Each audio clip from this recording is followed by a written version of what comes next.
साथियों, आप सभी का प्रकाश की राज चैनल में स्वागत है। पिछले वीडियो में राजा बिम्बिसार ने सिद्धार्थ गौतम को क्या समझाया, जो बातें समझाई थी उसका कितना असर सिद्धार्थ गौतम पर हुआ, उनका क्या उत्तर देता है, ये जानकारी इस वीडियो में आपको उपलब्ध कराई जाएगी। साथियों, बिम्बिसार के समझाने का सिद्धार्थ गौतम पर कोई असर नहीं पड़ा। सिद्धार्थ गौतम ने बड़े ही निम्रतापूर्वक से राजन बिम्बिसार से कहा कि आपका जन्म उस महान कुल में हुआ है जिसका राज चिन्ह सिंह है। मतलब राजा बिम्बिसार के राज चिन्ह जो है वो सिंह था। आगे सिद्धार्थ गौतम कहते हैं, कुलाघात करने से मैत्री नष्ट होती है, कुठाराघात विश्वासघात करने से मैत्री नष्ट होती है और मैत्रीपूर्ण व्यवहार करने से परंपरागत मैत्री और मजबूत प्रांगण होती है। ये चीज सिद्धार्थ गौतम मगध राज बिम्बिसार को बता रहे हैं और कहते हैं कि प्रतिकूल परिस्थितियों में जो मित्र साथ दे, समान व्यवहार करे, वही सच्चा मित्र है। जो प्रतिकूल परिस्थितियों में साथ दे, मित्रवत व्यवहार करे, और जब आपकी परिस्थितियां अच्छी हो, धन संपन्न हो, वैभव संपन्न हो, उस समय तो सभी आपके दोस्त ही होंगे। लेकिन आज सच्चा दोस्त कौन है? जो विपत्ति के समय साथ दे और समान व्यवहार पहले जैसा करे। आगे सिद्धार्थ गौतम कहते हैं कि संपत्ति प्राप्त होने पर जो लोग उसका उपयोग मित्रों और धर्म के कार्यों में करते हैं, उन्हीं की संपत्ति सार्थक है, और जो लोग अपने धन का सदुपयोग करते हैं, उन्हीं का सार्थक है। हे राजन,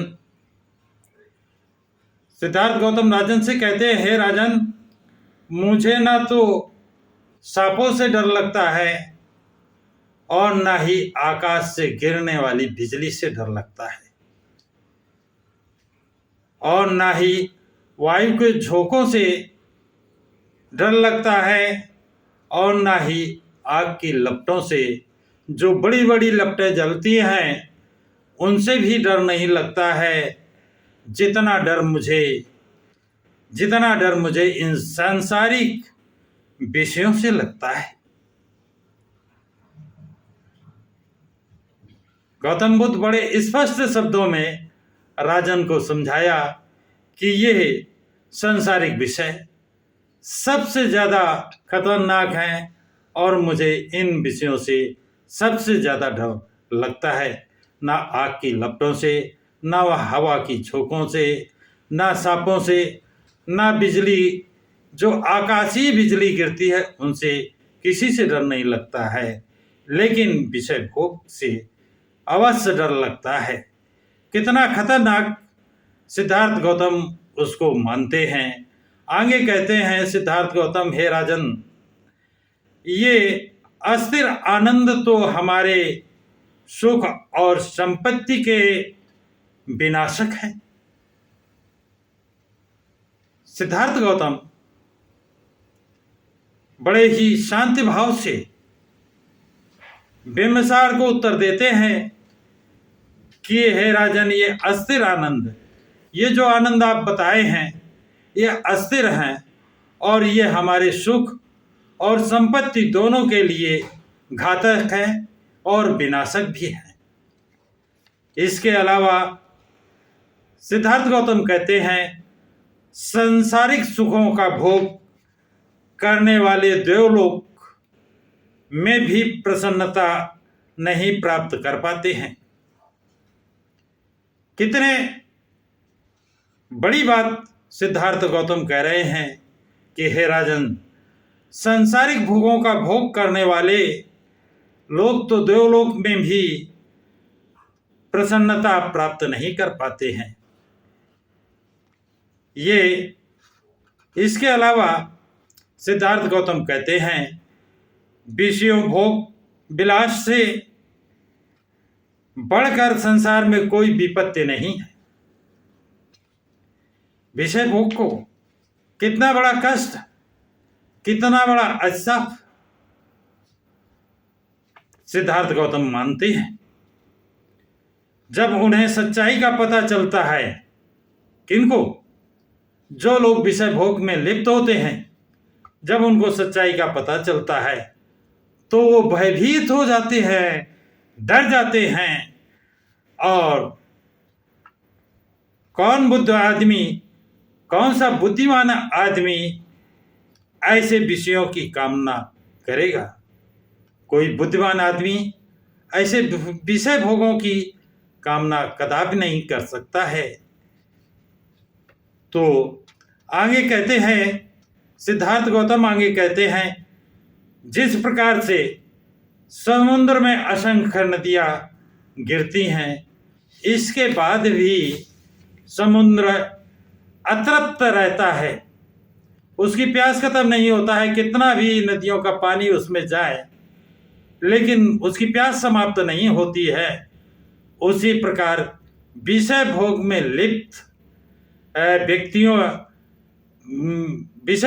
लिप्त व्यक्ति भी अतृप्त ही रहते हैं। उनकी कामना कभी शांत नहीं होती है। इसके साथ कहते हैं, स्वर्गलोक में देवताओं के राज्य का भोग करते हुए स्वर्गलोक में देवताओं ने राज्य का भोग करते हुए वज्र के भय के मारे इंद्र ने अपने आप को छिपा लिया था। वज्र के भय से डरकर इंद्र ने अपने आप को छिपा लिया था। अहंकार के वशीभूत होकर बड़े बड़े ऋषियों ने अपनी पालकी उठवाकर भी नहुप विषयों में अतृप्त ही रहा।